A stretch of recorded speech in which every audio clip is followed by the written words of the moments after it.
गावर भारत सिंगला कंपनियों द्वारा मकानों को हो रहे नुकसान, स्थानीय लोगों को 80% रोजगार न देने, प्रभावित को उचित मुआवजा न देने, अवैध माइनिंग, डंपिंग, अवैज्ञानिक कटिंग, श्रम कानूनों की अवहेलना, बंधुआ मजदूरी, गुलामी, बाउंसरों गुंडों के जरिए मजदूरों को डराने धमकाने, पर्यावरण के नुकसान, धूल मिट्टी से कृषि, फसलों सब्जियों व जनता की सेहत को होने वाले नुकसान के खिलाफ सीटू व हिमाचल किसान सभा ने उपायुक्त कार्यालय शिमला के बाहर जोरदार प्रदर्शन किया। प्रदर्शन में सीटू प्रदेश अध्यक्ष विजेंद्र मेहरा, उपाध्यक्ष जगत राम, हिमाचल किसान सभा अध्यक्ष डॉक्टर कुलदीप सिंह तंवर, संयुक्त किसान संघर्ष समिति सह संयोजक संजय चौहान, जय शिव ठाकुर, गोविंद चित्रांटा, 4 लेन प्रभावित रंजना वर्मा, रीना रप्टा, सपना चौहान, LR कौंडल, चंद्रकला, ब्रिजलाल झांगटा, अजय कश्यप, हेतराम ठाकुर, रूपराम, सुशील कुमार, चेतन गर्ग, ध्रुव चौहान, जगमोहन ठाकुर, डॉक्टर विजय कौशल, विवेक कश्यप, राम सिंह, हिमी देवी, प्रताप ठाकुर, अंकित दुबे, सुनील वशिष्ठ, मेहर सिंह पाल, राम प्रकाश, संजीव कोठियाला, प्रताप चौहान, कपिल नेगी, चेतराम, विजेंद्र लाल पामटा, नोखराम, दर्शन लाल, राकेश सलमान, शब्बू आलम, नरेश कुमार, जसवंत सिंह, ओम प्रकाश गर्ग, भूप सिंह, दीप राम, अनुज, चमन, निशा, सरीना, उमा, भूमि, धनी राम, सुनीता, राधेश्याम आदि शामिल रहे। इसके बाद सीटू व हिमाचल किसान सभा का एक प्रतिनिधि मंडल उपायुक्त शिमला से मिला व प्रभावित को तुरंत मुआवजा की मांग की। प्रतिनिधि मंडल ने गवार कंपनी के अधिकारी के खिलाफ FIR दर्ज करके तुरंत कार्यवाही अमल में लाने की मांग की। देखें ये रिपोर्ट। जिसको कभी माफ नहीं किया जा सकता है, वो जो प्रभावित आज हमारे बीच में आए हैं और तमाम मजदूर और किसान साथियों, जैसा कि मुझसे पूर्व वक्ता ने आपके बीच में बातचीत रखी है, ये जो 4 लेन निर्माण हो रहा है शिमला के अंदर, और आपको मालूम है शिमला के अंदर नहीं पूरे हिमाचल प्रदेश के अंदर जिस तरीके से पिछले कुछ समय में 4 लेन का निर्माण शुरू हुआ है, कुछ सालों में नेशनल हाईवेज बन रहे हैं। बहुत सारे प्रश्न जो हैं इन 4 लेन के निर्माण में और नेशनल हाईवे के निर्माण में पूरे प्रदेश के अंदर खड़े हुए हैं, और इसलिए आपको मालूम होगा कि मंडी के अंदर भी एक बड़ा आंदोलन जो है उस वक्त भी प्रभावितों ने किया था, जो आज भी चल रहा है। जमीनों को जिस तरीके से एक्वायर किया जा रहा है उसका मुआवजा नहीं मिल रहा है, लेकिन ये विषय जो सारे चल रहे थे, चाहे मंडी के अंदर, चाहे कांगड़ा के अंदर, चाहे बिलासपुर के अंदर, यहां तक तो ठीक था कि ये सड़कें जब बन रही थी, किसानों से जमीनें जब ली जा रही थी, उनको उचित मुआवजा नहीं मिल रहा था, उसके खिलाफ संघर्ष हो रहे थे। लेकिन ऐसे समय में जब सरकारें हस्तक्षेप नहीं करती हैं, सरकारें जब कंपनियों के साथ खड़ी हो जाती हैं, वही एक हौसला देता है ऐसी कंपनियों को कि वो अपनी लूट को बढ़ाने के लिए, अपने मुनाफे को बढ़ाने के लिए इन सड़कों के निर्माण में या परियोजनाओं के निर्माण में ऐसे तौर तरीका अख्तियार करना ये कंपनियां शुरू करती हैं, जहां पूरी की पूरी तरह से जो नियम है, कायदा है, कानून है, वैज्ञानिक पद्धति है, उसको दरकिनार करके अंधाधुंध सड़कों का निर्माण शुरू होता है, और उसका खामियाजा किस रूप में भुगतना पड़ता है। शिमला के अंदर ये जो कल हुआ, मैं इस पे बाद में आऊंगा, लेकिन आप पिछले 10 दिन से हिमाचल प्रदेश के अंदर अखबारों में और सोशल मीडिया में, इलेक्ट्रॉनिक मीडिया में खबर पढ़ रहे होंगे लगातार, या सुन रहे होंगे कि गावर कंपनी ने मंडी जिला के सरकाघाट के साथ धर्मपुर के इलाके में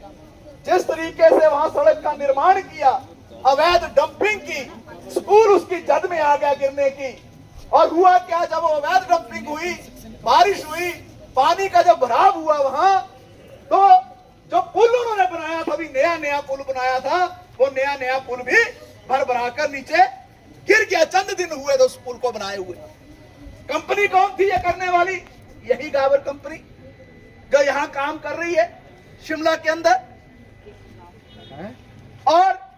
अभी वो मसला निपटा नहीं था। अभी वो स्कूल अभी भी खतरे में है धर्मपुर में। पिछले कल जो बारिश हुई है, एक बार पुनः धर्मपुर का पूरा इलाका जो है बाढ़ जैसी स्थिति की चपेट में आ गया है। और उसी दौरान में कल सुबह हमारे शिमला के अंदर भट्टा कुप्पर के पास ये जो संजय वन जो वो इलाका है, जहां पर आपको मालूम होगा वो इमरजेंसी के दौरान जब संजय गांधी वहां से आए दिल्ली से इमरजेंसी के समय में, और ये माना जाता है कि उस इलाके में वो आए, वो नाम पड़ा उस जगह का। चलो उस विषय में हमने क्यों जाना, लेकिन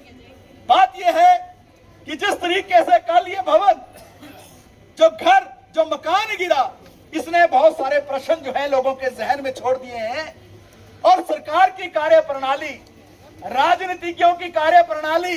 ब्यूरोक्रेसी की कार्य प्रणाली, डीसी की कार्य प्रणाली, एसपी की कार्य प्रणाली, national highway authority of India की कार्य प्रणाली, हमारे चीफ सेक्रेटरी की कार्य प्रणाली, हमारे प्रदेश के मुख्यमंत्री की कार्य प्रणाली, हमारे प्रदेश के मंत्रियों की कार्य प्रणाली, और इसके साथ साथ केंद्र सरकार की कार्य प्रणाली, यह साफ रूप में उजागर हो गई है। और इसलिए हम बार बार कहते आए हैं, सीआईटी और किसान सभा की ओर से हिमाचल के अंदर जो ये करोड़ों रुपए की परियोजनाएं आई हैं, इन करोड़ों रुपए की परियोजनाओं में जो हिमाचल के जो राजनीतिज्ञ हैं, पॉलिटिशियन हैं, सरकार में बैठे हुए लोग हैं, विपक्ष में बैठे हुए लोग हैं और ब्यूरोक्रेसी है, इसने एक संभावना तलाशी है। किस चीज की संभावना तलाशी है? कमीशन खोरी की संभावना तलाशी है कि अगर हजारों करोड़ रुपए का एक प्रोजेक्ट आएगा और कंपनी को छूट दी जाए तो चंद करोड़ रुपए इनकी जेब में भी आएंगे। वही सिलसिला जो है हुआ। जिस तरीके से वहां कटान किया गया, सड़क को बनाया गया, जिस तरीके से वहां से पत्थर निकाले गए, जिस तरीके से सीधे रूप में जो है पहाड़ी को काट दिया गया, जिस तरीके से जल्दबाजी में प्रॉपर टेक्निक को इस्तेमाल न करके यह पूरा कटान किया, अवैध अवैज्ञानिक, यह तय था कि देर सवेर ऐसे हादसे होने थे। और इसलिए उनका कष्ट वही जान सकते हैं जिन्होंने पूरी जिंदगी की जमा पूंजी को लगाया। जिंदगी में सबसे बड़ा सपना इंसान लेकर क्या चलता है? जब पढ़ाई करता है उसके बाद नौकरी पेशा, शादी ब्याह के बाद बच्चे, और अंतिम सपना उसका यह होता है कि मेरे पास एक छोटा सा घरौंदा हो, घर हो, मेरे पास मकान हो। और जब वो घर भर भरा करके नीचे गिर जाता है, उसके सपने भी वही चकनाचूर हो जाते हैं इंसान के जो पूरी जिंदगी की पूंजी लगाई होती है। क्या आप भी चाहते हैं एक ऐसी खुशबू जो हो नेचुरली एलिगेंट और लगे बिल्कुल ऑर्गेनिक? तो आज ही लेकर आए रोजार्क perfumes. Lavender, rose, jasmine, lily, lotus और मैरीगोल्ड वेरिएंट्स के साथ ही तुलसी वाटर, केवड़ा water, rose water, sandal water. हर एक बॉटल में है नेचर का असली जादू, बिना किसी केमिकल और बिना आर्टिफिशियल इंग्रेडिएंट्स के। रोजार्क सिर्फ एक परफ्यूम नहीं, ये है एक सुगंधित अनुभव जो बनाए आपकी पर्सनालिटी को और भी impactful. Pure herbal and unique fragrances के लिए आज ही ऑर्डर करें रोजार्क परफ्यूम्स। कॉन्टैक्ट 9965 88165। भवन था जो काफी समय से जो नेशनल हाईवे अथॉरिटी की कंपनी गाबर कंपनी वहाँ काम कर रही थी, उनके काम करने के तौर तरीकों की वजह से जो वहाँ पर दरारें पड़ी थी, तो वो घटनाग्रस्त हुआ और वो सारे का सारी जो 5 मंजिलें गिर के वहाँ पर खत्म हो गई। और उसके साथ लगती हुए जो 5 अन्य बिल्डिंग्स हैं उनके ऊपर भी पूरा खतरा है, वो भी आने वाले समय में किसी भी समय गिर सकती है। इस समय प्रश्न ये उठता है कि पूरे का पूरा इलाका वहाँ पर जो 15-20 सालों से बहुत अच्छा तरह से वो बसा हुआ था, जिसे संजय वन का नाम कहा जाता था, पुराना माठू कॉलोनी भी कहते थे, वहाँ पर किसी भी तरह की कोई समस्या नहीं थी। जिस समय से वहाँ पर ये कंस्ट्रक्शन कंपनी का, गाबर कंस्ट्रक्शन कंपनी का काम अनसाइंटिफिकली, इलीगली जिस तरीके से चला,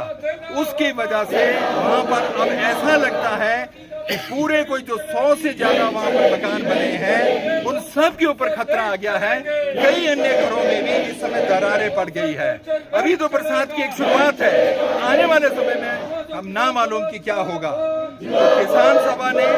और जो CI2 है और अन्य जन संगठनों से और जो वहां पर एक जो जितने भी रेजिडेंट एसोसिएशन हैं उन लोगों ने मिलके ये तय किया है कि इसके लिए अब एक संघर्ष जारी होगा। तो अभी तक केवल आश्वासन मिले हैं हिमाचल सरकार के द्वारा, नेशनल हाईवे अथॉरिटी के द्वारा या केंद्रीय सरकार की तरफ से, तो अभी इस तरह से कोई इसमें दखल नहीं हुआ है। पर किसान सभा का इसके अंदर मानना है कि जिस समय रंजना वर्मा का जिनका मकान गिरा है उनको कम से कम actual assessment as on today वो कोई 5 करोड़ का उनका नुकसान हुआ है, उसकी भरपाई जो गावर कंपनियां उनको करना पड़ेगी और national highway authority of India को इंश्योर करना पड़ेगा कि उनको वो मुआवजा मिले। उनके साथ लगते हुए जो 5 भवन हैं और जो एकदम खतरे में है, जिसके अंदर ये लोग नहीं रह सकते, जो कपड़े इन्होंने पहने थे उसी के साथ वो बाहर निकले हैं, तो इन लोगों को भी वो एक ऐसा है जिस तरह से वो इनके मकान हमेशा के लिए खत्म हो चुके हैं, उसकी एक एक्चुअल असेसमेंट कराकर उसके ऊपर भी इनको कंप्लीट जो मुआवजा है, जो उसका एक्चुअल कॉस्ट आज के खर्चे के ऊपर पड़ता है और इनको बचाना पड़ेगा और ये करना पड़ेगा। ये मांग इस समय किसान सभा CI2 ऑर्गेनाइजेशन ने रखी है और उसके अंदर ये चेतावनी भी दी है कि अगर ये कंपनी इसके ऊपर तुरंत अगर इसके ऊपर एक्शन नहीं लेगी और मुआवजा नहीं देगी तो हिमाचल प्रदेश में लगभग कांगड़ा से लेकर हमीरपुर के अंदर, कुल्लू के अंदर, मंडी के अंदर हर जगह पर गावर कंपनी का जो काम चला हुआ है, किसान सभा वहां पर इनके विरोध में है, CI2 इनके विरोध में है, क्योंकि इलीगली और अनसाइंटिफिकली काम करते मुनाफा कमाने के लिए इनके सारे काम को बंद कर दिया जाएगा। और खास तौर पर जो इनका लास्ट फेज है ये कैथली घाट टू ढली, जिसमें यहाँ 9 पंचायतें आती हैं, इसके अंदर इन्हें काम बिल्कुल नहीं करने दिया जाएगा। आपको हम यहाँ पर ये भी बताना चाहेंगे कि जो ये गावर कंस्ट्रक्शन कंपनी है इनका कोई बहुत अच्छा रेपुटेशन नहीं है। इनके एक प्रश्न तो ये भी इस समय खड़ा होता है कि क्या ये साइंटिफिकली टेक्निकली ये ट्रेंड भी है हिमालयन रीजन के अंदर काम करने के लिए, जहाँ पर इतना फ्रेजाइल इकोसिस्टम है, जहाँ पर सेडिमेंट्री रॉक्स हैं, जो एक सेस्मिक जोन के अंदर आता है, तो ये काम कर भी सकती है कि नहीं। इनके साथ एसोसिएटेड कंपनी है भारत, जिसके माध्यम से ये अभी टनलिंग वगैरह करते हैं, वो भी इनका जो काम है एक साइंटिफिकली ठीक नहीं है। और ये कुछ लोगों को तो मुआवजा मिल जाता है जो डायरेक्टली जो कंट्रोल विड्थ या ROW के अंदर आते हैं, मगर पहाड़ी इलाके में जो आसपास की ग्रामीण गरीब जनता है या शहर के नजदीक जो एक आम एम्प्लॉय अपना घर लोन लेके बनाता है, उनके लिए बड़ी खतरे की बात है। तो इसलिए ये तय किया गया है कि उस समय तक ये आंदोलन जारी रहेगा जब तक ये लोग कंपनसेट नहीं होंगे। और एक साफ सुथरी एक मांग पत्र आज हम हिमाचल सरकार को डिप्टी कमिश्नर महोदय के माध्यम से देंगे और समयबद्ध उसके अंदर हम कार्रवाई चाहते हैं। और उसके अंदर हमारा पहला सबसे बड़ा तो यही है कि जिसका मकान गिर गया है रंजना वर्मा का, उनको 5 करोड़ की राहत, ये इनका मुआवजा तुरंत दिया जाए। जो 5 घर अभी डायरेक्टली प्रशासन ने खाली करवाए हैं, उसका जो मुआवजा है वो टेक्निकली असेस कराकर इन लोगों को दिया जाए और बाकी भी जो घर असुरक्षित हुए हैं उसके लिए साइंटिफिकली सुरक्षा का प्रबंध किया जाए। जैसे आपदा के समय जो लोग घरों से वंचित हुए थे, कम से कम 20-25 परिवार जो वहाँ प्रभावित है, उनका हिमाचल सरकार SDRF और NDRF के माध्यम से उनके रहने का किराए के मकान देके प्रबंध करे, क्योंकि ये अभी सड़कों के ऊपर है। इनके लिए इन सब चीजों के ऊपर इस समय तक कार्रवाई नहीं होगी, कंपनी का कोई भी काम नहीं हिमाचल प्रदेश में करने दिया जाएगा, ये तय किया है।